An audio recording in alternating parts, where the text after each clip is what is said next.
Without much further ado, thank you for your patience. I'm very, very happy to invite to the podium Montana Becker.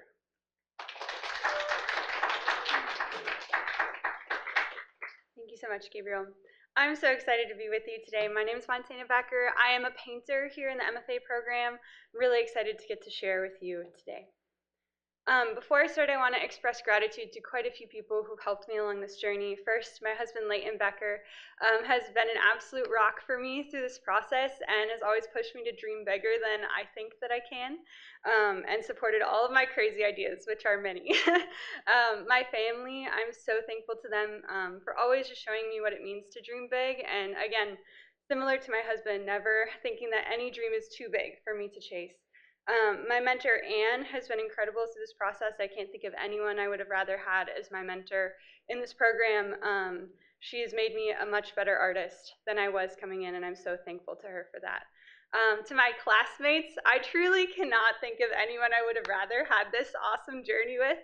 You're all incredible people and all very special to me, and I'm so excited for all of you to hear about their practices because each one of them is incredible.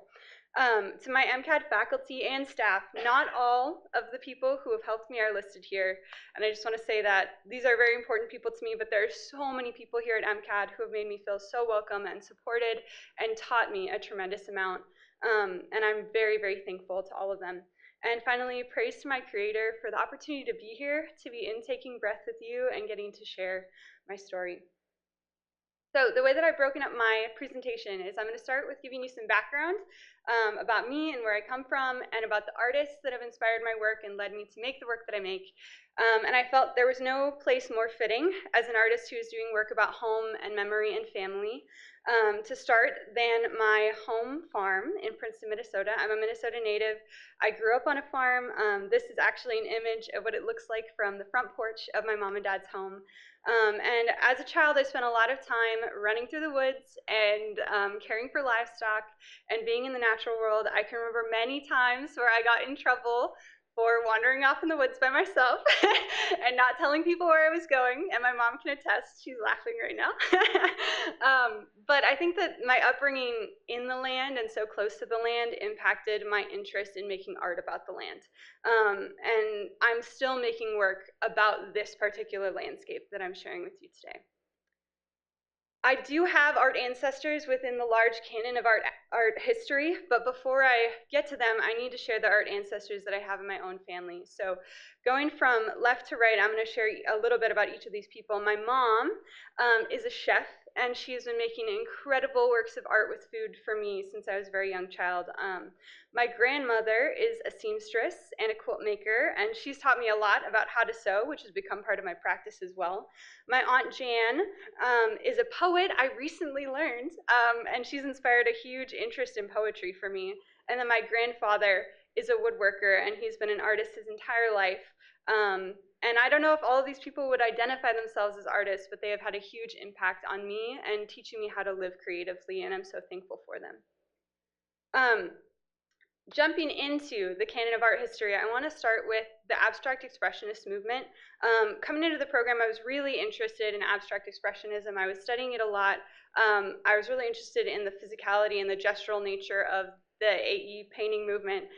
One artist from that movement who I've continued to look to is Helen Frankenthaler, primarily for her use of staining on her canvases and then her really, really gestural mark making. Mountains and Sea is one of my favorite works by her.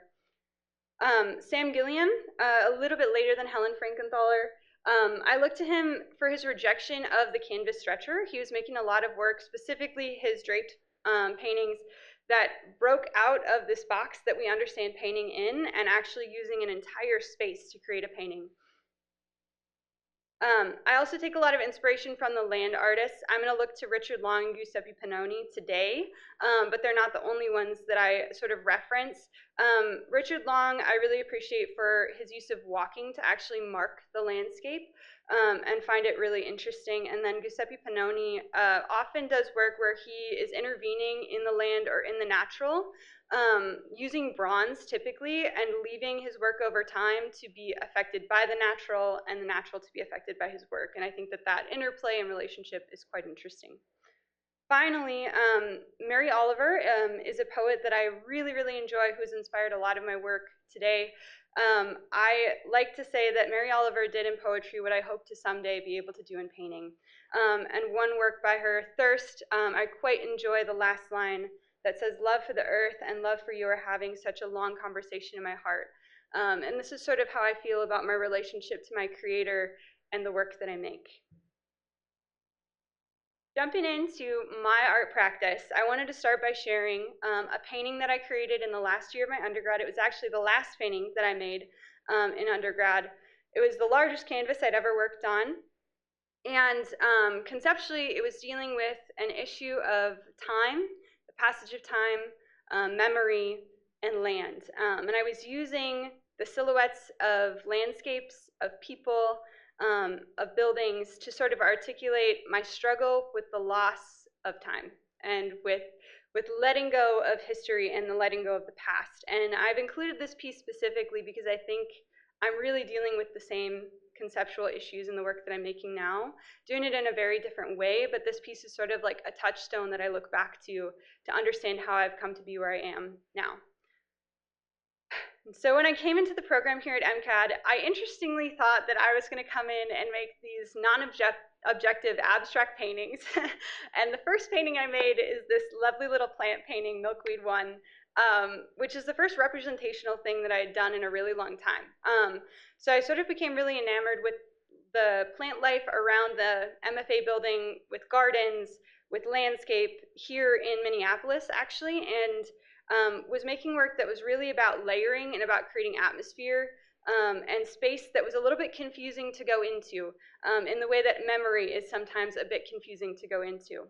And so a lot of the paintings that I created looked like the painting on the right, Garden 1. But at the time I was also doing a huge amount of work with canvas and with other fabrics, draping, sometimes intervening with stitches or with sewing. And a lot of that for me was related to a family history of working with the people around me to sew things and to create things. And so I was doing these two really different practices at the same time. And I'm talking about these two specific parts of my practice because today they're really melding together in an interesting way. So one of the most impactful experiences I got to have while being a part of this program this far was over the summer. I traveled to Ireland to participate in a program at the Burren College of Arts, focusing on studying ecology and art making. And while I was there, I got to do a science project and an art exhibition. And this experience has really changed everything about my practice, and the things that I was sort of toying with before I left are now like full-fledged parts of my art practice. So for the science part of the project that I completed in Ireland, I became obsessed with a very small creature called a limpet, which you see here on this rock. They're the little yellow-white shapes there. So limpets are mollusks. They live in intertidal regions of the ocean. During the day, they will go out and graze algae off of rocks, and at night, they come back to a very particular spot on their home rock, which are those blue-gray shapes that you see on the rock. And those spots are called home scars. And I became completely obsessed with this idea of a home scar, which is interesting in science because we don't actually know how limpets find their way home. It's been heavily researched, and there's still no conclusive evidence to show us how they do it, but they know where home is, and they constantly return to it. And I started to think about what it means to constantly return to a place, whether it's through memory or physically in the landscape, and how we are not only impacted by the place that we call home, but we also very strongly impact the places we return to and call home.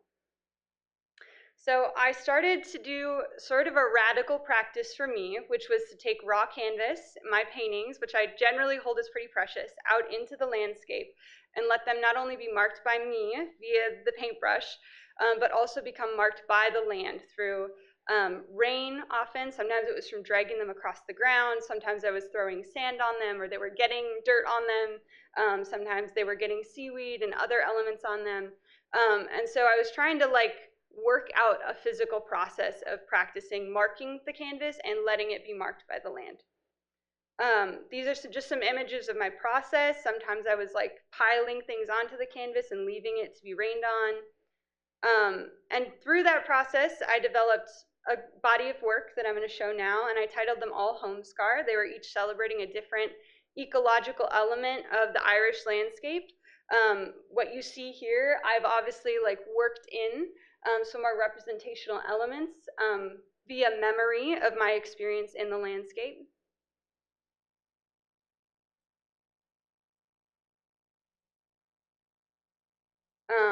And so this is the work that I came home with from Ireland. And I was feeling really excited about what I'd learned and about the process and wanted to continue it here in Minnesota.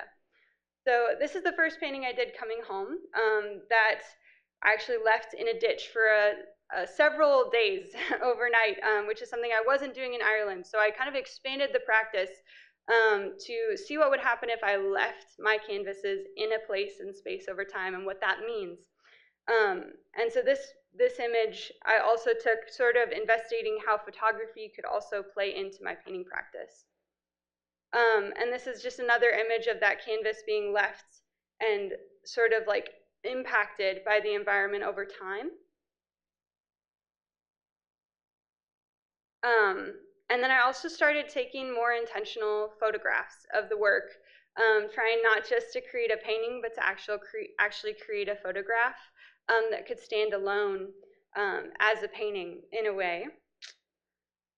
And at this point in my practice, I'm really trying to refine the form. So these are some of the results of those images that I'd shown you earlier, of work that I'm currently doing.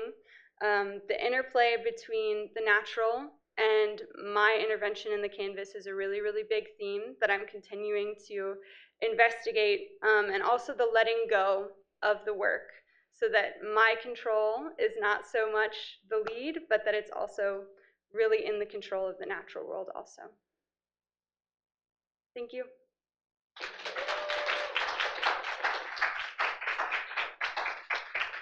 Great.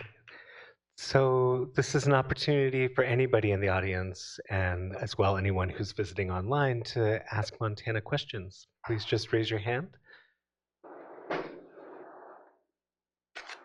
No question too big or too small. Riv.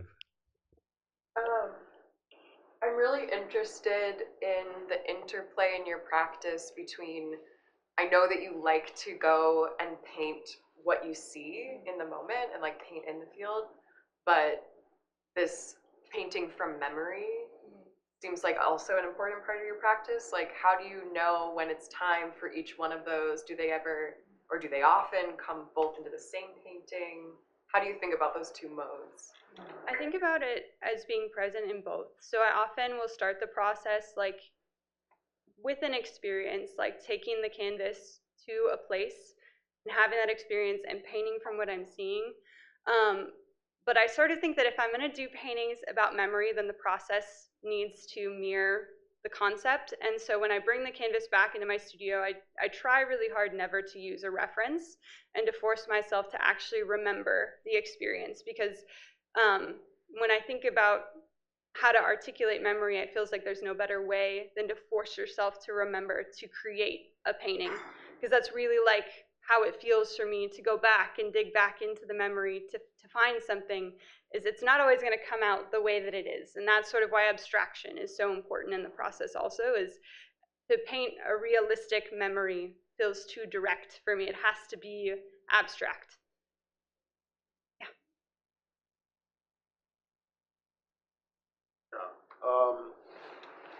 The photo documentation, is it more for documentation of the piece as it's being made, or is it a part of its own practice? Like, do you plan on showing photos of them, or is it just for your personal documentation?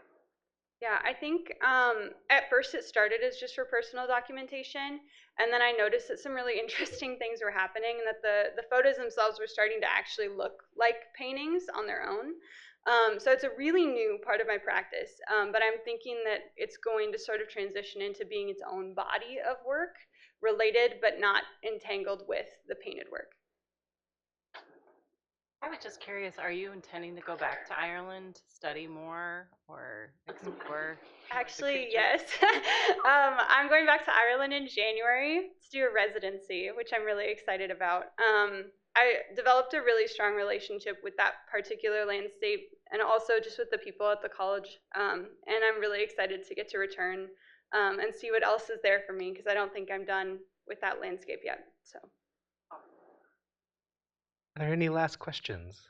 Oh, very important person. When you have I'm loud enough all by myself. Nope, you don't mind.